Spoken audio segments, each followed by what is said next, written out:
Hai, Assalamualaikum warahmatullahi wabarakatuh. Salam sejahtera untuk kita semua.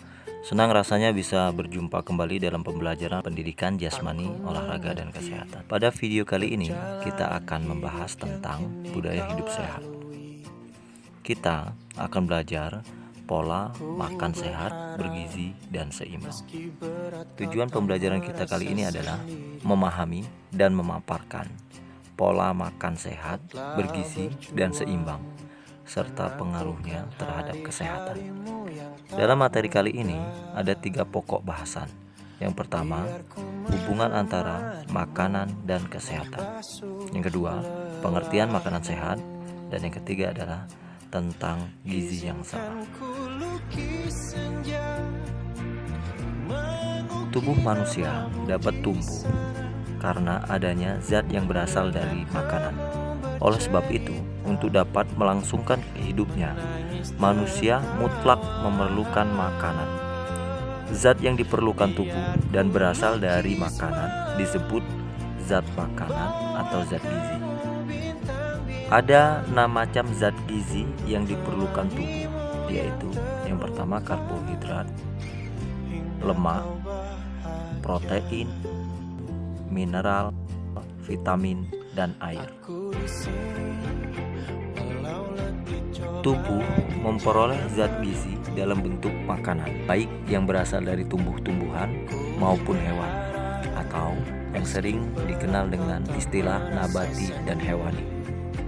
Kebutuhan tubuh akan zat gizi tidak dapat dipenuhi hanya dengan 1 ataupun 2 macam makanan saja, karena pada umumnya tidak ada satu bahan makanan pun yang mengandung zat gizi secara lengkap. Tiap-tiap bahan makanan mengandung zat gizi yang berlainan, baik dalam jumlah maupun macamnya. Guna memenuhi kebutuhan tubuh akan gizi, kita harus makan berbagai macam bahan makanan setiap hari. Dalam hal ini, variasi makanan sangatlah penting. Makin beraneka ragam bahan makanan yang kita makan, maka makin sehat pula tubuh kita. Makanan memiliki 3 macam kegunaan.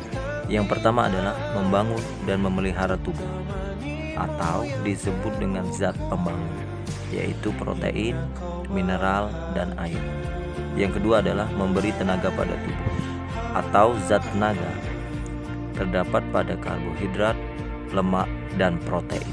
Yang ketiga, mengatur proses faali, disebut zat pengatur, terdapat dalam protein, mineral, vitamin, dan air. Bahasan selanjutnya, pengaruh gizi terhadap kesehatan. Manusia sehat memiliki tubuh yang dapat berfungsi dengan baik, dan dalam jaringan-jaringan tubuhnya tersimpan cadangan zat gizi yang cukup untuk mempertahankan kesehatannya.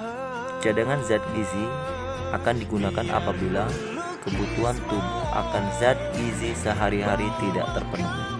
Sebaliknya, bila konsumsi zat gizi berlebihan, maka kelebihan tersebut akan ditimbun dalam jaringan-jaringan tubuh dalam batas tertentu. Pengetahuan tentang makanan sehat.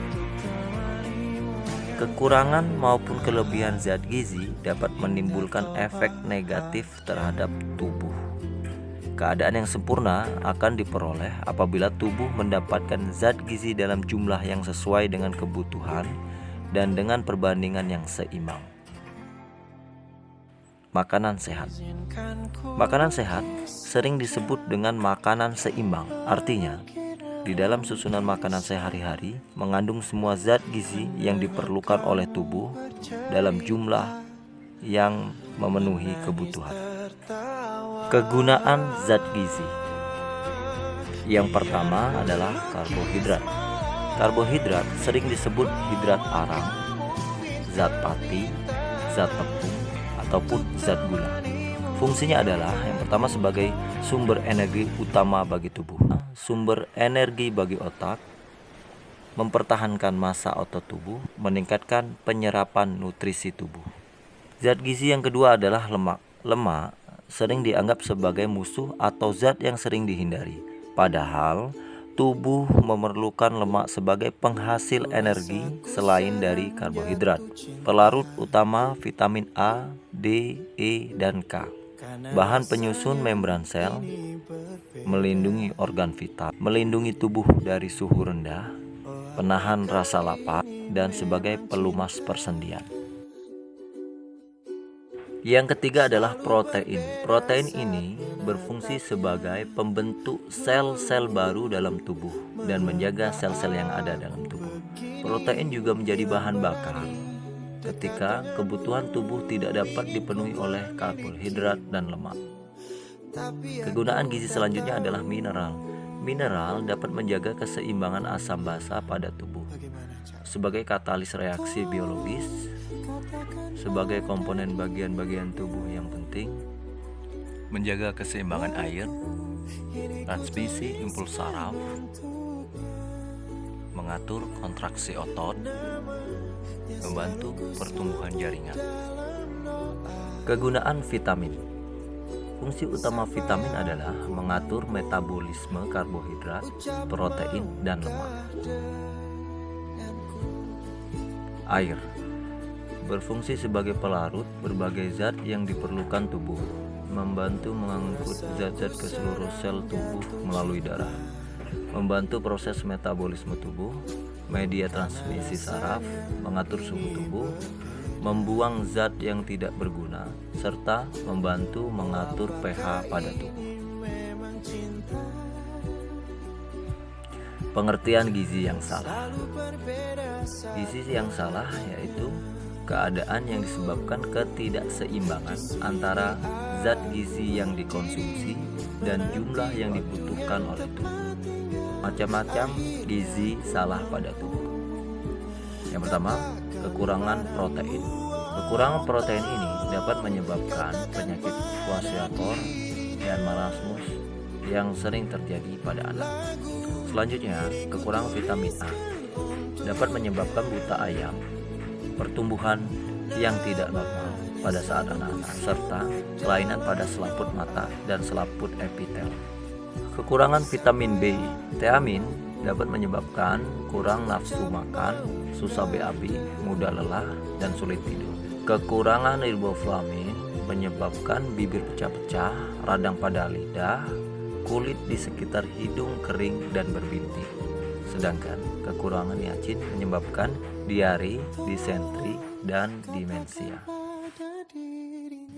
Kekurangan vitamin C dapat menyebabkan sariawan, pendarahan di bawah kulit, gusi bengkak kemerahan, dan mudah berdarah. Kekurangan vitamin D menyebabkan rakitis atau kelainan pada tulang.